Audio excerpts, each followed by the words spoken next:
जैसे आपने रासलीला की भी बात करी, बहुत सारे लोग ये प्रश्न उठाते हैं कि कृष्ण जी की इतनी सारी बीवियाँ थी, कितनी सच्चाई है उस बात में और क्या है उसके पीछे का सच? देखिए, पहली बात तो ये, जितना भी जगत है ना, हुँ, इन सब के पति कृष्ण ही है, चाहे वो पुरुष हो चाहे नारी हो। शास्त्रों में हुँ, लिखा है ये बात।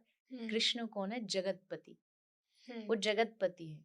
हुँ, तो 16,108 उनकी विवाह हुए, ये बात तो सच है हुँ, शास्त्र के अनुसार। लेकिन इस दुनिया में जितने भी लोग हैं ना, वो हुँ, भी सब ठाकुर जी के ही है, वो कोई हुँ, अलग नहीं है। हुँ, कृष्ण कोई इंसान नहीं है कि भाई इंसान की कोई नियम होने चाहिए, कोई बहुत सारे रूल्स होने चाहिए कि वो ये कर सकता है, वो ये हुँ, नहीं कर सकता। हुँ। और ये जो 16,108 जो श्री कृष्ण की पत्नियां हैं, ये वेदों की 16,000 श्रुतियां हैं। अच्छा। वही वही नारी बन के आई हैं, वही स्त्री बन के आई हैं। हुँ, और तब श्री कृष्ण ने उनके साथ विवाह किया है।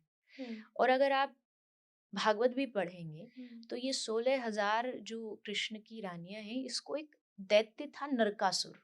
भौमासुर उसका नाम था। हुँ, उसने इन सबको कैद कर रखा था। हुँ, वो इन सब के साथ विवाह करना चाहता था। हुँ, तो जहां भी वो जाता, वहां से एक उठा के लाता कोई भी लड़की और उसको कैद कर लेता कि ये सब जब इकट्ठी हो जाएंगी तब शादी करूंगा। अच्छा। तो इन 16,000 सारी रानियों ने भगवान को पुकारा, कृष्ण को, कि हे हुँ, द्वारिकाधीश, आओ और हमें निकालो यहाँ से। हुँ, तो कृष्ण आए और भगवान ने उस नरकासुर को मारा हुँ, और सबको मुक्त करके इन कन्याओं को, अब तुम घर चली जाओ। हुँ, पर ये जो 16,000 कन्या थी, इन्होंने कहा, क्योंकि समय ऐसा है कि नारी पर उंगली उठाना बहुत आसान हो जाता है। हुँ, जैसे माता जानकी, हुँ, सीता मैया रही तो लोगों ने कह दिया रावण के पास रही।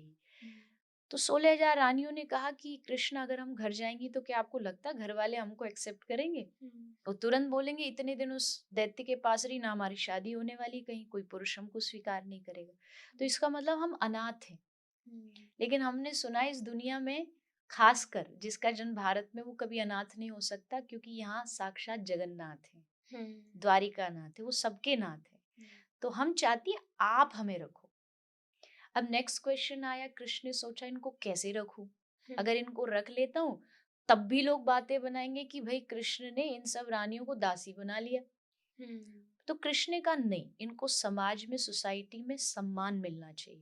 और हुँ, सम्मान कब मिलेगा? अगर ये बिना विवाह के रहेंगी तो लोग इन पे उंगलियां उठाएंगे। कृष्ण ने कहा चलो मैं तुमको अपना नाम देता हूँ, तुम किसकी पत्नी हो? द्वारिकाधीश की पत्नी हो। तो तुम्हें हुँ, सम्मान भी मिलेगा समाज में, एक अच्छा दर्जा भी मिलेगा। तो हुँ, कृष्ण ने तो, मैं कहती हूँ कृष्ण से बड़ा तो नारी पूजक कोई है ही नहीं दुनिया में। हुँ, उन्होंने इतना सम्मान दिया नारियों को कि अपना नाम दे दिया, रुतबा दे दिया।